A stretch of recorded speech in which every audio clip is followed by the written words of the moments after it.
Good morning student. पिछले class में मैं हरिहर काका का कुछ भाग पढ़ाई थी। मैं अगला भाग में पढ़ा रही हूँ। आप वहाँ पढ़ाई थी कि हरिहर काका के घर वाले जो थे, 4 भाई थे, लेकिन चारों भाई उनका बहुत इज्जत कद्र करता था, लेकिन उनकी पत्नियाँ क्या करती थी, उनके साथ बड़ा ही गलत व्यवहार क्या करती थी। उनके भाई लोग के पीछे ही इनको रूखी सूखी रोटियाँ खिलाया करती थी और बड़ा ही बुरा व्यवहार क्या करती थी। लेकिन हरिहर काका भी मजबूर थे, उनको जीने की इच्छा थी, लेकिन पारिवारिक व्यवहार से वो इतना दब चुके थे कि एकदम गूंगा बन चुके थे, कुछ बोल नहीं पा रहे थे। लेखक कहता है कि हरिहर काका के बारे में मैं सोचता हूँ तो मुझे लगता है कि समझ नहीं पा रहे कि कहें तो क्या कहें। यानी अब हरिहर काका की स्थिति को देख करके मैं कुछ बोल नहीं पा रहा हूँ और कोई मेरे पास ऐसा कुछ शब्द नहीं है जिसे कह करके कि हरिहर काका को हल्का कर सकूं।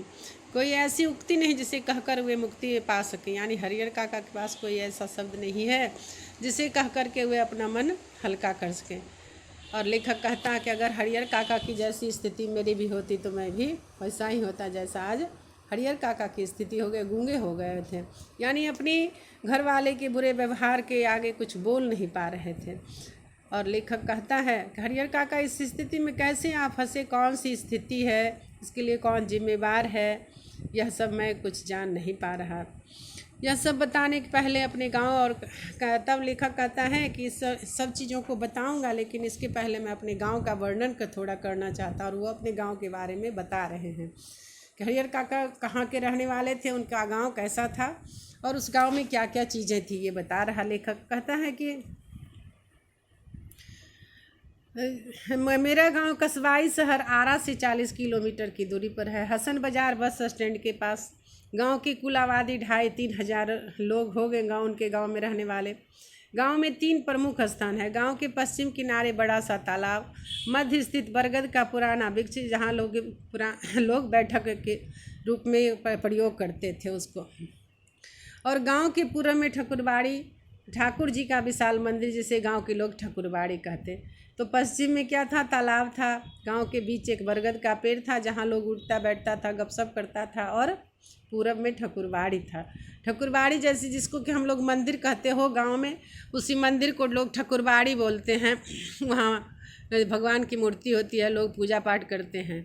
गांव में इस ठकुरबाड़ी की स्थापना कब हुई, लेखक कहता है मुझे किसी तरह की ठीक ठाक जानकारी नहीं है, लेकिन इस संबंध में गांव वाले बहुत सारी कहानियां बताते हैं कि वर्षों पहले जब यह गांव पूरी तरह बसा भी नहीं था, कहीं से एक संत महात्मा आकर इस स्थान पर झोपड़ी बनाकर रहने लगे। सुबह शाम यहाँ ठाकुर जी का पूजा करते थे और लोगों से कुछ मांग कर खा लिया करते थे और पूजा पाठ की भावना जागृत करते थे। यानी लोगों में भावना जगाते थे पूजा पाठ करने का।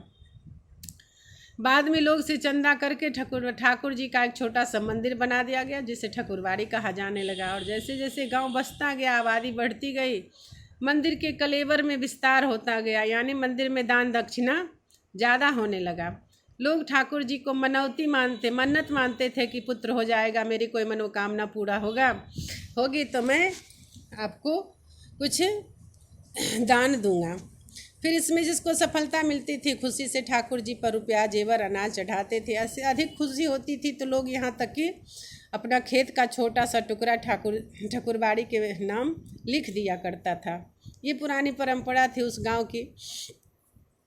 अधिकांश लोगों को विश्वास होता था कि उन्हें अच्छी फसल होती है तो ठाकुर जी की कृपा से। यानी लोगों में एक विडंबना बन गई कि गांव में जो कुछ भी अच्छा हो रहा है इसी ठाकुर जी की पूजा करने से होती है।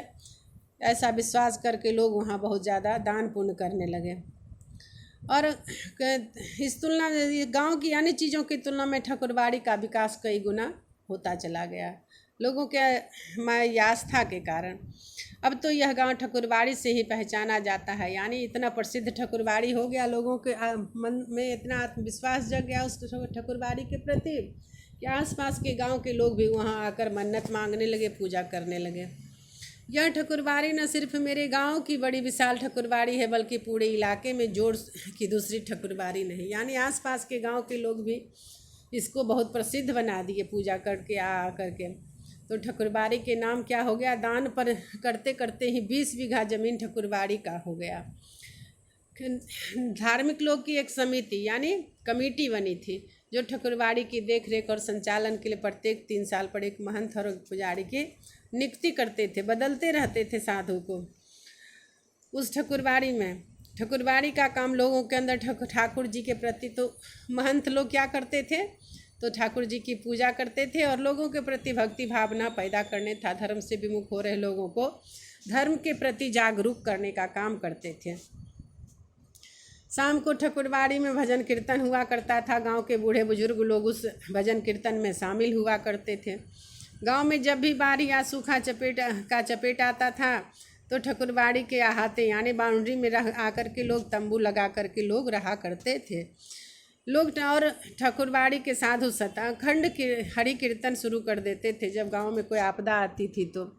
इसके अतिरिक्त गांव में किसी भी पर्व त्यौहार की शुरुआत ठकुरबाड़ी से ही होती थी। होली में सबसे पहले गुलाल ठाकुर जी को ही चढ़ाया जाता था। होली का त्यौहार जब आता था तो सबसे पहले अबीर लोग ठकुरबाड़ी में आकर के भगवान को लगाया करते थे। दिवाली में पहला दिया ठकुरबाड़ी में जलता था, यानी कोई भी शुभ काम होता था तो ठकुरबाड़ी से ही शुरू किया जाता था। लोगों में इतनी ज़्यादा आस्था हो गई थी, विश्वास हो गया था ठाकुर जी के प्रति। जन्म, शादी और जनेऊ के अवसर पर अन्न वस्त्र की पहली भेंट ठाकुर जी को दी जाती थी। ठकुरबाड़ी के ब्राह्मण साधु व्रत कथाओं के दिन घर घूम घूम कर कथा वाचन करते थे, यानी ठकुरबाड़ी के जो महंत होते थे वे घर घर घूमकर कथा सुनाया करते थे। लोगों के खलिहान में जब फसल की दौनी होती थी, अनाज की ढेर तैयार होती थी तो ठाकुर जी के नाम पर पहले थोड़ा अनाज निकाल करके दे दिया जाता था। ठकुरबाड़ी के साथ अधिकांश लोगों का संबंध बहुत ही घनिष्ठ यानी गहरा संबंध हो गया था ठकुरबाड़ी के साथ। तन और मन दोनों स्तर पर यानी शरीर से भी और मन से भी ठकुरबाड़ी के प्रति लोग अधिक समर्पित रहने लगे थे। कृषि कार्य से अपना बचा हुआ समय ठकुरबाड़ी में ही बिताते थे। वहाँ जा कर के साधु संतों के बीच बैठ कर के गपशप करते थे, भगवान भजन किया करते थे, कीर्तन गाया करते थे। उन्हें यह महसूस होता था कि ठकुरबाड़ी में प्रवेश करते ही पवित्र हो जाते हैं। लोगों के मन में ऐसा घर कर गया था कि ठकुरबाड़ी जाने से मेरा मन पवित्र होता है। इसलिए लोग जब अपने काम काज से निपट लेते थे तो ठकुरबाड़ी कुछ देर के लिए चल जाया करते थे। परिस्थिति बस इधर हरिहर काका ने ठकुरबाड़ी में जाना बंद कर दिया। अपने घर के लोगों के दुर्व्यवहार से उनका मन दुखी हो गया था। कुछ दिन से ठकुरबाड़ी में हरिहर काका ठकुरबाड़ी जाना बंद कर दिए। सभी लोगों को ये बात घर कर सोचने लगे सब लोग कि आखिर क्या बात है जो हरिहर काका अब इधर नहीं आ रहे हैं। मन बहलाने के लिए कभी कभी मैं भी ठकुरबाड़ी में जाता हूँ। लेखक कहता है कि मैं भी कभी कभी उस गांव में ठकुरबाड़ी होने के कारण चला ही जाया करता था, लेकिन वहाँ के साधु संत मुझे फूटी आँखों नहीं सुहाते थे, क्योंकि साधु महात्मा जो है अपने धर्म से हट करके कार्य किया करते थे। बाहरी दिखावा ज़्यादा करने लगे थे। काम धाम करने में उनकी कोई रुचि नहीं थी। ठाकुर जी को भोग लगाने के नाम पर दोनों जो हलवा पूड़ी खाते और आराम से पड़े रहते, यानी भगवान के नाम पर क्या होता था, दान दक्षिणा भरपेट मिलता था और ऐसो आराम की ज़िंदगी बिता रहे थे ठकुरबाड़ी के लोग। उन्हें अगर कुछ आता है तो सिर्फ बात बनाना। लेखक का कहना है कि वहाँ के ठकुरबाड़ी के महंत जो थे कोई सच्चा भक्त नहीं था। वो खा करके भगवान के नाम पर भोग लगा लेते थे और दिन भर आराम किया करते थे। अब हरिहर काका का चरित्र चित्रण किया जा रहा है कि पहले ही बताया गया कि हरिहर काका क्या थे, निसंतान थे। तो कैसे निसंतान थे ये बता रहे हैं लेखक कि हरिहर काका 4 भाई थे, सबकी शादी हो चुकी थी। हरिहर काका का भी शादी हो चुका था। हरिहर काका के अलावा सबके बाल बच्चे थे। बड़े और छोटे भाई के लड़के काफ़ी सयाने हो गए। 2 की शादियां भी हो गई थी। उनमें से एक पढ़ लिख कर शहर के किसी दफ्तर में नौकरी भी करने लगा था, लेकिन हरिहर काका का अपना कोई औलाद नहीं था। भाइयों में हरिहर काका दूसरे नंबर पर थे। औलाद के लिए उन्होंने 2 शादियाँ की। लंबे समय तक प्रतीक्षारत रहे, यानी बहुत दिनों तक प्रतीक्षा किए 2 शादी करने के बाद भी कि मेरे बच्चे होंगे, लेकिन दोनों पत्नियां किसी कारणवश स्वर्ग सिधार गई थी। लोगों ने तीसरी शादी करने की सलाह दी, लेकिन गिरती हुई उम्र और धार्मिक संस्कार की वजह से हरिहर काका शादी करने से इनकार कर दिए। वह इत्मीनान और प्रेम से अपने भाइयों और परिवार के साथ रहने लगे। यानी पत्नी के मरने के बाद हरिहर काका क्या थे, अपने भाई भतीजे के साथ रहना स्वीकार कर लिया और खुशीपूर्वक जीवन व्यतीत करने लगे थैंक यू बच्चे, इतना कहानी में पढ़ाई। अब इस बीच में आपका जो क्वेश्चन आंसर बनता है उसे आप बनाओगे।